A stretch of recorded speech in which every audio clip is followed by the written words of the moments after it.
देखिए,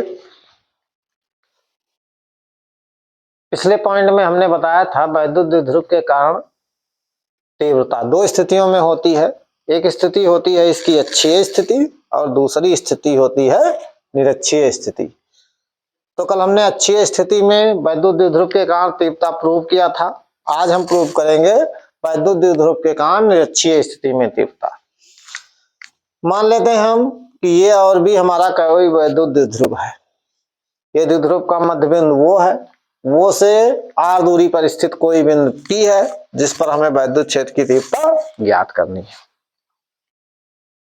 इस आवेश के कारण तीव्रता E1 होगी जिसकी दिशा ये है, और इस आवेश के कारण तीव्रता ये होगी जिसकी दिशा ये है। जो परिणामी तीव्रता होगी वो E। ये दूरी हमने r मान लिया।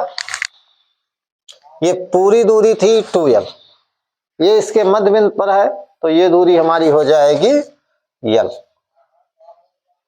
जैसा कि आप पिछली कक्षाओं में पढ़े हैं, पाइथागोरस प्रमेय का प्रयोग करके हमने ये डिस्टेंस निकाल ली, PB और ये थी।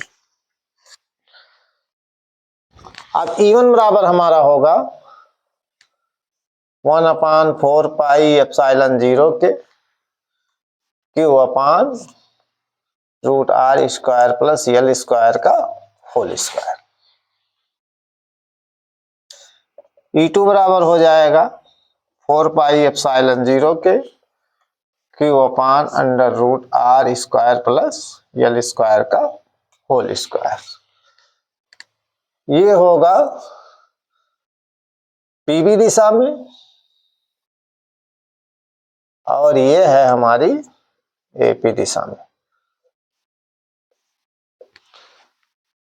अब आप देखेंगे कि E1 और E2 दोनों का मान सेम है, दोनों का मान बराबर है और दोनों की दिशाएं क्या हैं? विपरीत। इसकी दिशा ये है, इसकी दिशा ये है, तो ये दोनों एक दूसरे से कैंसिल होकर शून्य हो जाएंगे। यानी इस स्थिति में जो तीव्रता होगी वो शून्य हो जाएगी। अब E1 और E2 को हम इसके घटकों में वियोजित कर लें। मान लिया हमारा है ये E, ये है हमारा E1,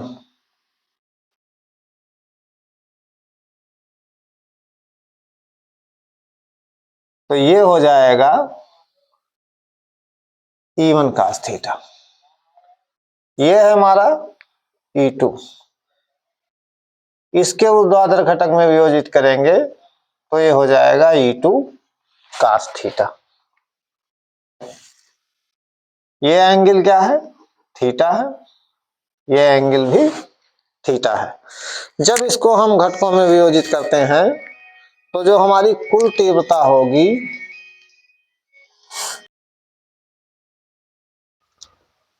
अब देखिए इक्वल टू क्या हो जाएगा आपका E1 cos theta plus E2 cos theta.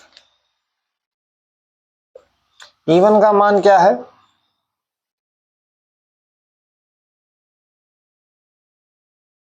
क्योंकि इसका स्क्वायर हुआ तो रूट चिन्ह हट गया।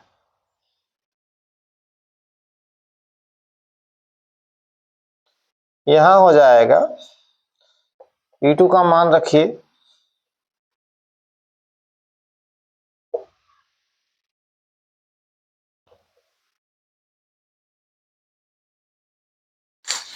अब ये हमारा हो जाएगा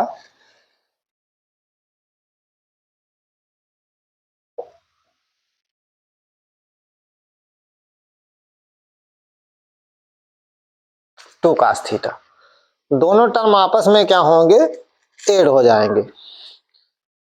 अब यहां हम cos थीटा की वैल्यू निकालेंगे। cos थीटा इक्वल टू हो जाएगा OB अपान PB। OB की वैल्यू क्या है?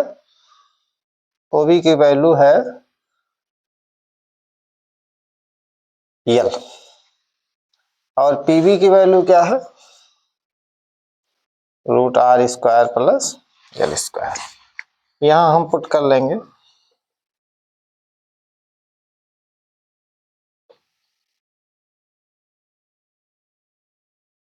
इस 2 को यहाँ इसके साथ लिखते हैं, ये हो जाएगा हमारा L upon root R square plus L square, यानी इक्वल टू हो जाएगा 1/4πε0 के 2ql upon R square plus L square का पावर 3/2।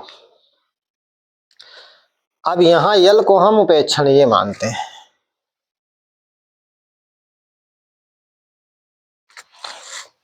आर का मान यल की अपेक्षा बहुत अधिक है, तो यल का मान उपेक्षणीय हो जाएगा, तो ई इक्वल टू होगा हमारा